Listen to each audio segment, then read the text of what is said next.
Imagine if today you wanted a book. You'd need to find someone to spend months handwriting every single page. Sounds crazy, right? But 600 years ago, that was reality. Until a German craftsman changed the world forever. Today we're talking about the printing press, an invention that truly changed the course of human history. But here's an interesting question. Can we really be sure who the inventor of the printing press was? When we talk about the printing press, most people think of Johannes Gutenberg.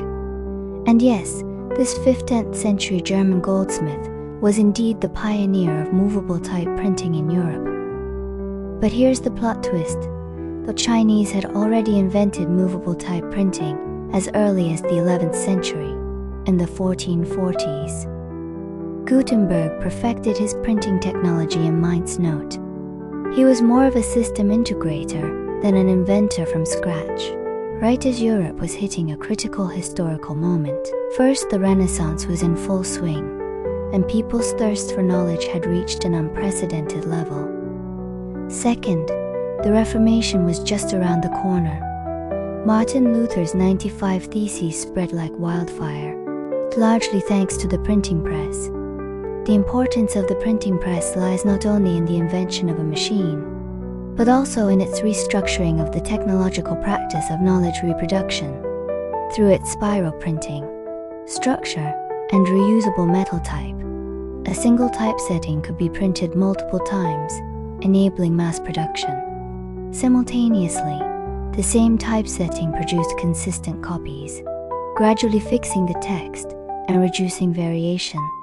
Repeatability, standardization, and scalability are the core technological characteristics that distinguish the printing press from handwriting. This technological shift impacted different groups. Religious institutions could more efficiently reproduce classic texts. Political authorities could uniformly issue laws and proclamations. Publishers could mass-produce books, and ordinary readers could more easily access texts.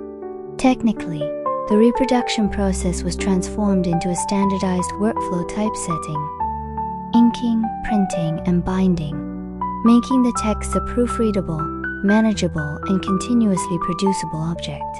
As the ability to reassemble movable type and the production process matured, the printing press expanded from reproducing religious texts to printing pamphlets, scientific publications, and newspapers.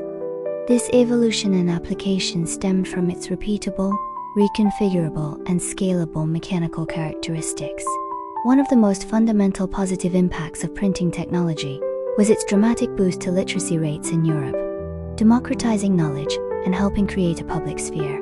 Before Gutenberg's movable type printing press, mid-15th century, adult literacy in Europe was generally low. Many ordinary people could not even write their own names. Books were expensive, handwritten, and limited to churches, nobles, and scholars. Printing drastically lowered costs, turning books from luxuries into mass-market goods. Printing Bibles, pamphlets, elementary textbooks, and materials in vernacular languages strongly motivated ordinary people to read. Specialized literacy materials also appeared, enabling more people to learn reading and writing, mechanism that made ideas readable by all, and enabled explosive dissemination also amplified the destructive power of fake news and propaganda. Cheap, mass-produced print allowed true and false content to spread rapidly. Rulers, religious factions, and interest groups quickly exploited this, printing slanderous pamphlets, inflammatory leaflets, exaggerated rumors, or outright fabrications to manipulate opinion, smear opponents, or incite crowds. Literacy and spreading misinformation may seem contradictory, but they share the same root. Printing unleashed unprecedented information flow. It drove knowledge diffusion, individual awakening, and social progress, yet was also exploited through human biases, divisions, and power struggles to magnify falsehoods and fracture society.